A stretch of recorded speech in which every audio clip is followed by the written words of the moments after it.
In terms of the talk that we're doing today, it's a little bit different to what we normally do. So some of you might have been to our talks where we discuss how do we make websites generate the maximum number of sales leads possible, which is ultimately what they're there for.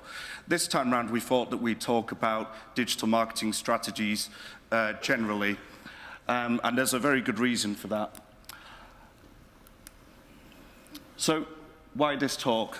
Well, we go to see a lot of car dealers, car manufacturers, etc. And one really common and stunning thing that comes up is when I ask, what digital marketing activities are you doing? They'll say, well, we're spending a lot of money on social media, we're spending a lot of money on pay-per-click, SEO, etc. This agency does that and whatnot. And then when you ask sort of what's the strategy and how do these things work together, they very often don't have an answer, and I don't think that that's necessarily the dealership's fault. If they're utilizing a digital marketing agency, I think it's fair enough to say they'd expect some input from them to say, well, here's the strategy that we think you should go with. But very often it's quite opaque. We have a saying in our office that I really believe in, which is if you can't explain something in simple terms, then you don't really understand it yourself. So we really believe in transparency, and what we're going to try and do today is to give people who maybe don't have a coherent understanding of what their strategy is an idea of how to get started and some of the common mistakes that we spot across different marketing channels, and ultimately how we can make the most money from our marketing spend. In our talks, we always like to start off with a few questions for you to have in your mind for today, which hopefully we'll be able to answer. The first thing is, what are different types of leads worth to me? Your website and online marketing activities will be generating different types of leads, be it part exchange valuations, test drives, service booking, what have you. Do you know what each kind of lead is worth to you? If we extend that then and say, what about website visitors, for example, people who come to our website through digital marketing activities? What is each of those worth to you, and why? Not every website visitor is worth the same, and that's going to become very apparent as we talk through. But the most crucial part of this, and what's really at the heart of any digital marketing strategy to me, is how do you make sure that you're not paying more than they're worth? How do you know that you're not spending more on a lead than it's worth? How do you know that you're not spending more on a website click than it's worth? Before we start going into the different channels, just want to introduce this concept, which I'm sure will be very familiar to everybody. We all know that people don't just wake up in the morning and decide, I'm going to buy that car. They go on a path to purchase, or they go through this conversion funnel, as we call it. And I was really interested in the guys from Romans International earlier in their talk, talking about building awareness and engaging with people through to the point of conversion, and that's effectively what this is. There's different stages that people go through. They become aware of a type of vehicle, they compare that across perhaps Auto Trader and your website, or two different dealership websites, and they eventually get to the point where they're ready to make a decision. But they don't wake up in that stage. Things happen on the way, and it's how we measure that and make sure that whatever we're doing in digital marketing builds audiences and moves people to the point of buying. So before we get into how things work together, I just want to touch on some very common digital marketing channels that you might be investing in, and talk about some very common mistakes that we find when we talk to people who don't necessarily know what the strategy is. So we'll start with search engines, because this is a very common topic. So what we mean here is when people type things into Google or Bing or other search engines, how do we appear? When I say it like that, people type things into search engines, it becomes very obvious, doesn't it, to say the strategy starts with the keywords. What are they typing into Google or Bing? And you would be absolutely astonished. Well, I'm astonished at the number of people that I talk to who say, I use this SEO agency, they're increasing my traffic. How? What? What is the traffic? What does it do? Everything starts with keywords. Which keywords is it that we want to do search engine marketing for? Without that fundamental step, there is no strategy. The whole thing doesn't really make sense.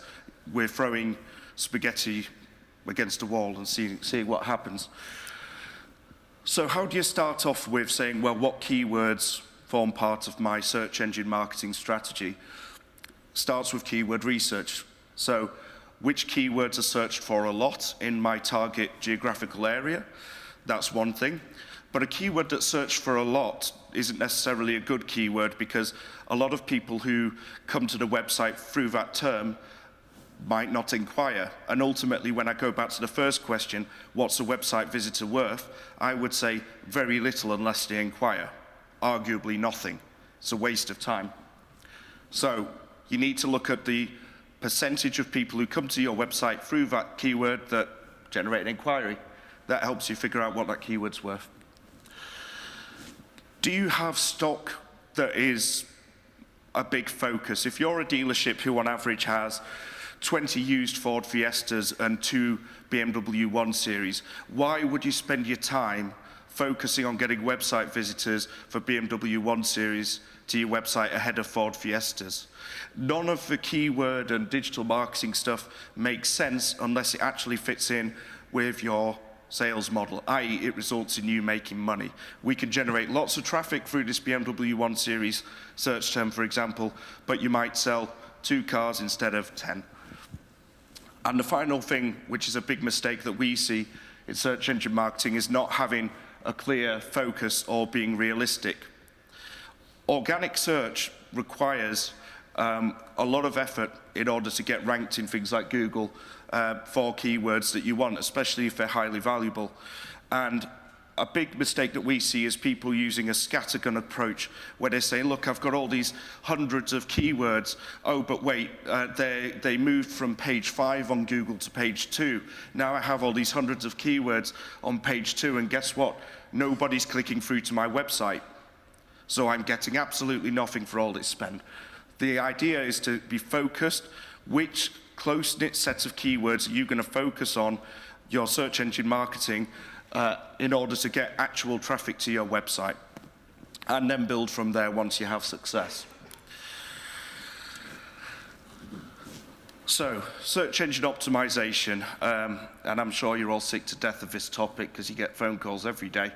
But last year I explained, really, it's very simple, it's 3 things. Let's use a keyword. Let's say my strategy is I want to appear organically in Google for used Ford Fiestas. Step 1, have a page on your website about used Ford Fiestas. That page has to have content on it about used Ford Fiestas. It has to have a proper URL structure, so none of these strange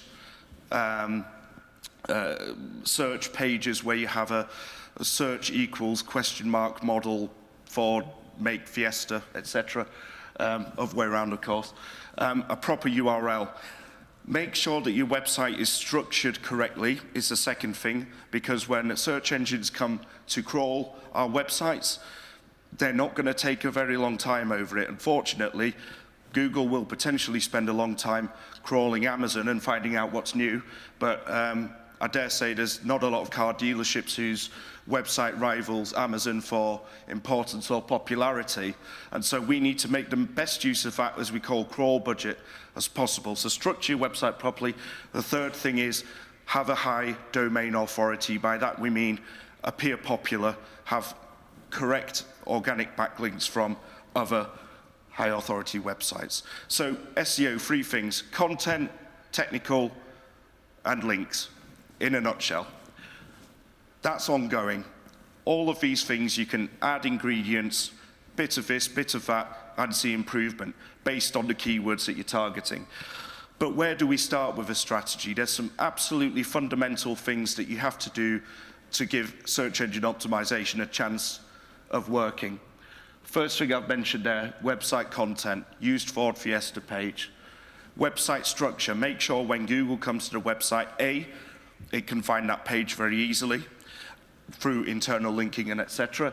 And B, that your website doesn't have any traits that make it appear spammy or technically bad. This is a conversation that you would be having frequently with your website account manager. Google My Business is one that we often miss. Google My Business is a whole area of local SEO which I don't have time to talk about in this short speech. But there is a lot of optimization within Google My Business that can be done to improve local rankings. Funnily enough, Umesh actually gave me a perfect example earlier of somebody that he knows from a local seminar who had a different name, address, phone number listing on Google My Business and on their website. And they fixed this and they saw improvements. And there's lots of optimizations within Google My Business, images, videos, posts, reviews that need to be done really as a basic standard.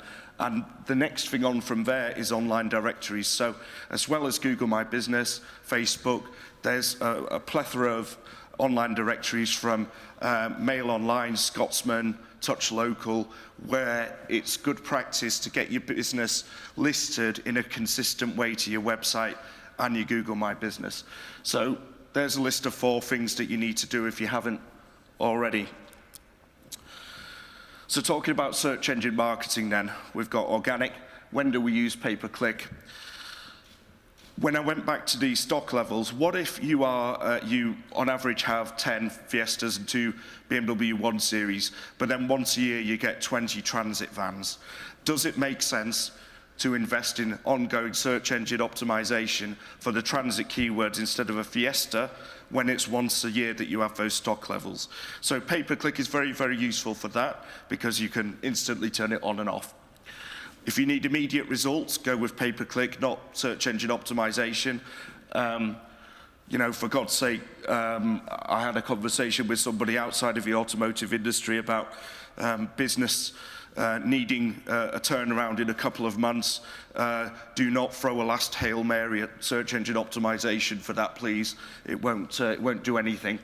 But also use PPC as part of your SEO strategy. So this is an important thing in terms of your overall strategy. The two don't compete, they are complementary. Some keywords are through PPC, some through SEO. Also, PPC is a good way of testing whether keywords are worth investing in SEO. In other words, if we have a keyword, we try it in pay-per-click, we work out its conversion rate, that tells us, should I put money in organic work for that keyword?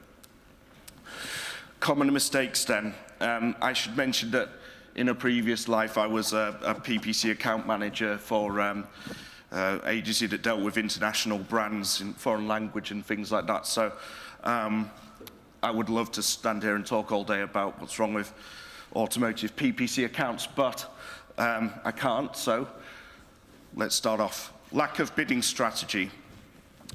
I had a prospect tell me that their agency had said to them that they were missing a certain percentage of impression share for a keyword. In other words, they weren't, and I'm going to use imaginary numbers now because I've not got this person's permission to say this, but let's say it's 10%. You're not showing 10% of the time at the top of a page for that keyword. You need to spend more money. And I'm thinking to myself, is this person being paid by Google? Because that sentence doesn't make sense whatsoever.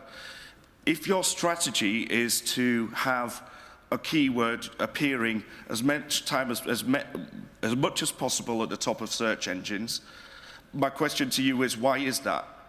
Is that because that keyword generates so much business for you in terms of sales, or is it because of a lack of strategy?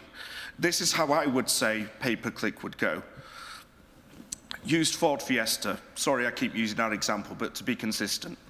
Let's say I'm running it, I'm testing it. 1 in 10 people who click through to my website from used Ford Fiesta turn into a lead. My cost per lead can be £10 based on me working that back from sales. Therefore, I can't pay more than £1 for that click, can I? Because 1 in 10 is going to inquire, so I have to get 10 clicks to get 1 lead, £10. How pay-per-click works both across Bing and Google is that where you appear is not just based on what you pay. This is a common misconception. There's a whole field behind this in terms of optimizing what we call quality score. So depending on the quality of your ad, which links in with a couple of things I'm going to mention, you will have to pay a certain amount for a certain position, depending on what the competition's doing. So let's say that pound puts me in position 4. I'm fine with that, because that's going to generate the cost per lead that I require. Now, if I want to appear higher up, what I need to do is increase that conversion rate so that I can afford to pay more than £1, if that makes sense. Or I pay £1 and I'll be higher. So it all should start with cost per lead. If the strategy is just to be visible and it's like the old-fashioned TV or magazine style advertising where we're just talking about how many eyeballs do I get in front of, then that's absolutely fine. I don't think you need an agency to do that for you, actually, because all you need to do is pick a keyword and spend money on it. That's kind of fairly simple. So start with a bidding strategy. Is the idea just to be visible, or is the idea to generate leads? Overlap with organic search is a big one. So if you own keywords in organic, consider whether you need to bid for those or not. Ad copy and landing pages. These are two things that really affect how much you're going to have to pay for a click. So one of my frustrations prior to being at my current company was relying on third-party web agencies to make changes for my client. If I wanted to bid for a keyword, but the landing page was very poor, so the conversion rate was poor and I couldn't afford to get them where they wanted to be, I needed website changes. So actually having one agency who's aligned with both of those is potentially a good idea. We'll move on to display advertising. So with display advertising, we don't rely on people performing a search. We simply show people display ads, banners across the internet, be it through social media or across the Google Display Network or other areas which could be reached through something called programmatic advertising. It's just a banner ad when people are looking around the internet. You can target people by, I want my banner to be on this website, or this person has an interest in Fords, or whatever it is. And again, social media. So this can be used for both prospecting and remarketing. I'm determined to get through the remarketing bit before we all finish, because that's quite an important one, so I'll press on. Big mistakes in display advertising, if you ask when we look at people who are running campaigns in our industry. Bidding, again, lack of a bidding strategy. Let me ask you, if analysing your display adverts, when they appear in a certain position or to a certain person, or I use a good example, time of day. Let's say during the day, 50% of people who click on an ad convert, and at night time 25% of people do. Why are you paying the same amount for both clicks? Doesn't make any sense whatsoever. And it's this kind of strategy. What am I actually aiming for? Am I just aiming to be seen, or am I aiming to deliver things? And no follow-up strategy. Display advertising, as the guys from Roman International were talking about with social media earlier, it builds audiences, and you need to keep them engaged in order to convert them.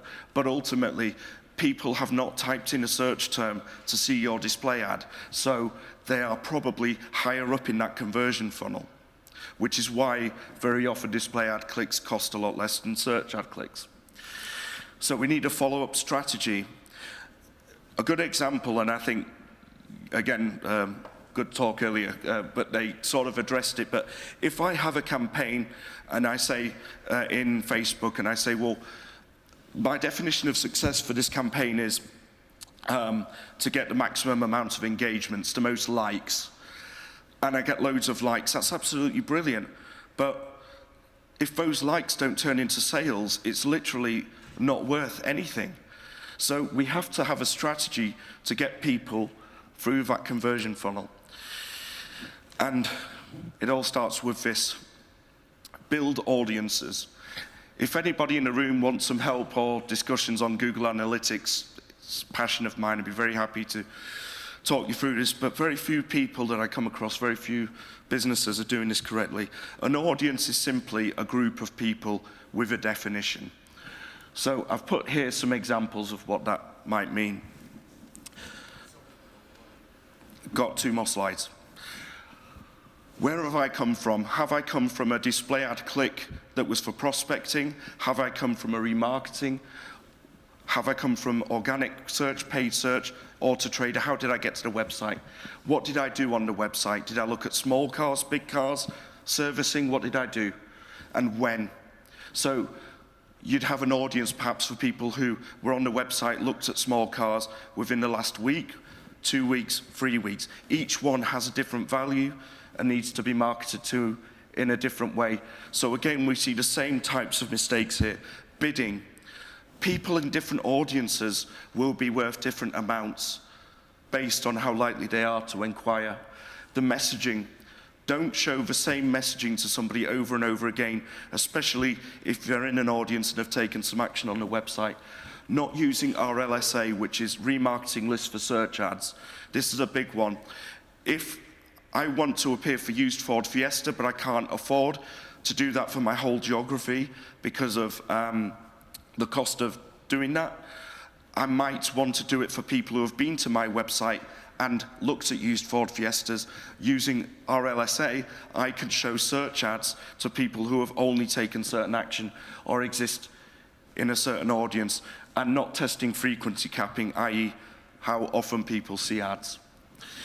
So in summary, the biggest thing across all of this is incorrect attribution, saying that a campaign is successful because it generated likes, or giving it credit for generating leads when you haven't looked at all the touch point, and misaligned agencies who might be using different metrics. And the common thing that happens there is you've got your PPC agency, you've got your advertising portal, and you've got your organic agency, all telling you that they got you that lead, and all of a sudden you have 3 times as many leads as you actually have.